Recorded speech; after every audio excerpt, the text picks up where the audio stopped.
Hello everyone and welcome to my channel RPG Retro Reviews. I'm Captain Courageous and I review old school modules and games, reveal fascinating trivia and do my best to give them a fun and informative analysis.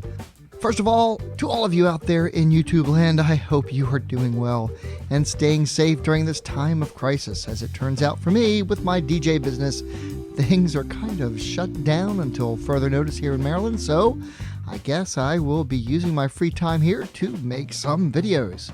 This week I'm taking a look back at the classic special module S2 White Plume Mountain. In addition to my normal commentary on this classic module, fellow YouTuber and old school Dungeons & Dragons enthusiast RPGmodsFan has collaborated with me, and he's done a very excellent Part 2 DM walkthrough on this module. So, after you're finished here, please follow the card link or check out the link in the description below and go watch his video. So, let's go ahead and get started. Released in 1979 as the second module in the S Special Series, S2 White Plume Mountain was ranked by Dungeon Magazine as number 9 in its 30 Greatest Modules of All Time article from issue 116. Very fondly remembered by old school enthusiasts, White Plume Mountain is a classic funhouse dungeon packed with wacky puzzles and traps. While lacking the sheer brutality of its predecessor, S1, The Tomb of Horrors, it made up for it with crazy, over-the-top, entertaining puzzles and encounters. Written by TSR luminary Lawrence Schick, the module was part of Schick's entry application to TSR for the newly created position Head of Design and Development. Schick would later go on to hire Tom Maldvay and David Cook and many others at TSR as the company began to grow in the early 1980s. Schick does have one other well-known module credit, the fourth module in the Slave Lord series, A4 in the Dungeons of the Slave Lords.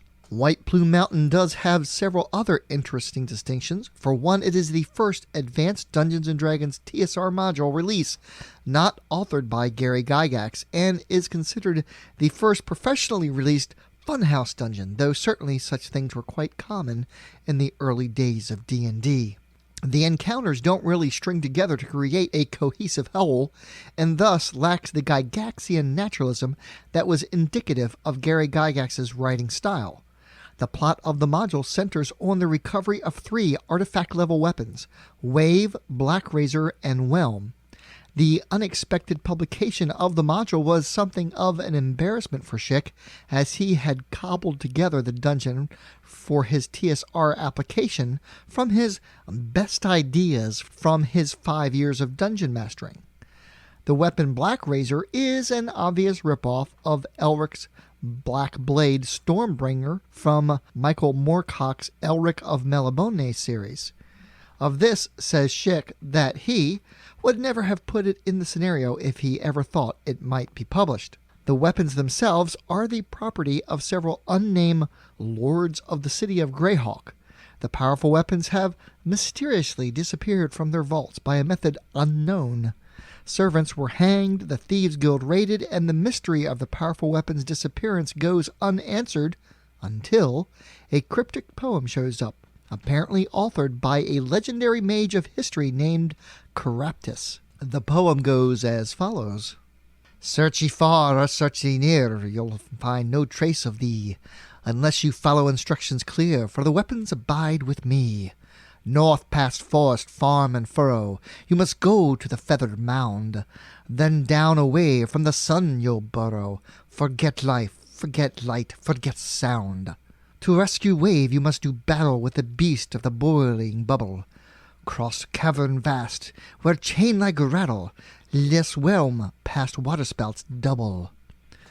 Black Razor yet remains to be run, underneath inventing ziggurats.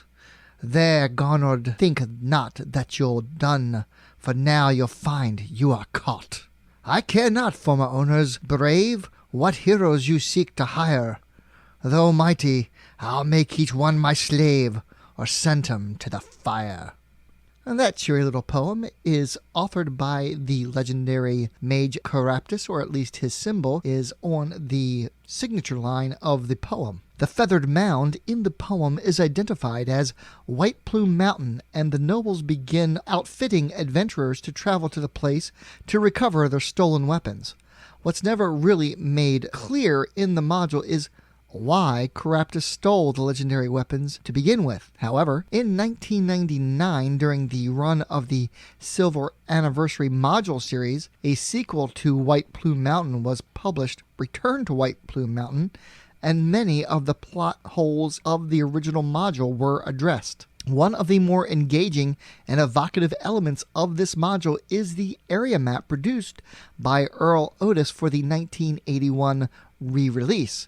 The map reveals such features as the Lair of Dragatha, Thin Gizzard's Hut, the Twisted Thicket, and the Dead Knoll's Eye Socket. These areas were never actually covered in the original module. Artist Arnie Sweekel's recreation of the area map features on the cover of the Silver Anniversary Edition module, and a clean version of it is on page 8 of that module.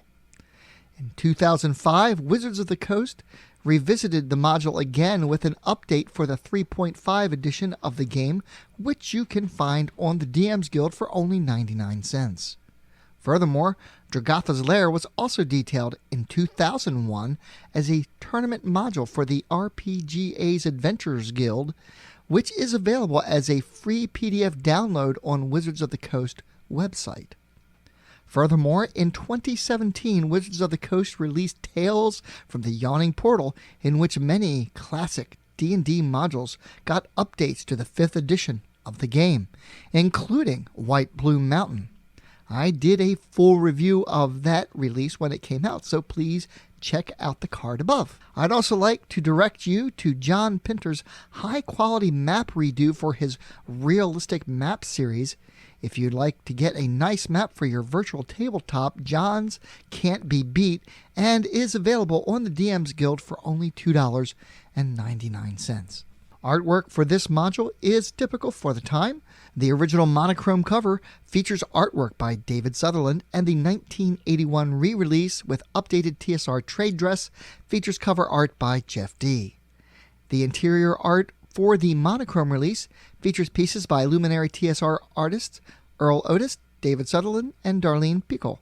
The 1981 trade dress update features additional pieces by David S. LaForce, Jim Rosloff, and several great pieces by Bill Willingham, including a striking back cover rendition of an elf wielding the sword Black Razor. As time goes on, picking up a quality copy of classic modules like this becomes more and more difficult. Both monochrome and color covers can be found on eBay, varying in price from around $30 to $60 depending on quality and condition.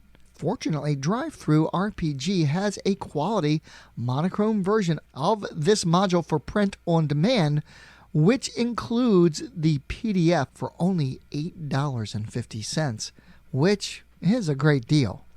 As I mentioned in the introduction, this video is actually a collaboration with RPGmodsFan, and he's done a really great job delving into the interior details of the module. So for that spoiler information, please follow the card above or the link in the description. As usual, I've provided links to everything I've discussed in the description as well, so please check those out. So let's go ahead and take a look at White Plume Mountain on my D20 scale of style, presentation, and value. Style-wise, this module is just plain old-school funhouse dungeon craziness. It makes no pretension as to being anything other than what it is, an excuse to solve puzzles and move from one unrelated encounter to the next in a zany seek and find for MacGuffin weapons, and that's fine. Sure, I could be overly critical here and point out that none of the areas in the wilderness map are covered, that the wizard Caraptus never makes an actual appearance, that the motivation for the wizard's initial threat is never addressed, and the dungeon itself doesn't make a lot of sense, but I think that would be missing the point in most ways.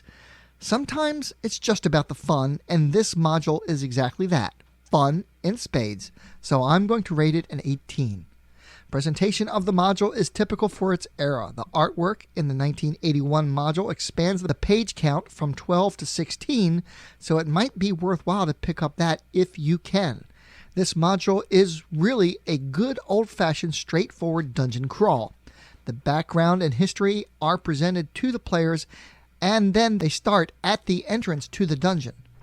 The Dungeon Master will certainly get a few laughs from reading the encounters. They are presented in an amusing style, with tongue firmly planted in cheek. The puzzles presented to the players are some of the most fun, creative, and challenging in D&D module history.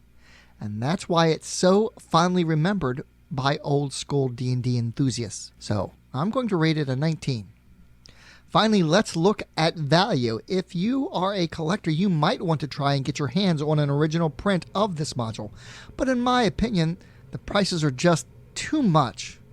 Of course, I do have an original copy of the 1981 release, and I treasure it greatly, but I'm not sure I'd pay $30 or more for it. Conversely, the print on demand is only $8.50, and that's a steal. Therefore, I'm going to base my rating on that. There are some issues with the PDF that I'm not exactly happy with. One, it's not a searchable PDF, and the scan of the map has not been retooled and touched up, which is a shame because it only needs a few minor fixes. The nice thing about getting things from DriveThruRPG, however, is that they are always updating their downloads, and you can always re-download it in the future, so it's a mixed bag. You can definitely save a lot of money by grabbing the print-on-demand copy, so I'll rate this a 17. So that brings my rating for this old-school Dungeon Crawl Classic to an 18. Thank you all so much for watching. I hope you found this video informative and useful. My DJ business has pretty much been brought to non-existence due to the pandemic, so you will be seeing a big spike in content from me over the next several weeks or months, as I'm basically working from home at this point. Please use the links to DriveThruRPG and Amazon in the description box below, as I am an affiliate of both of them now.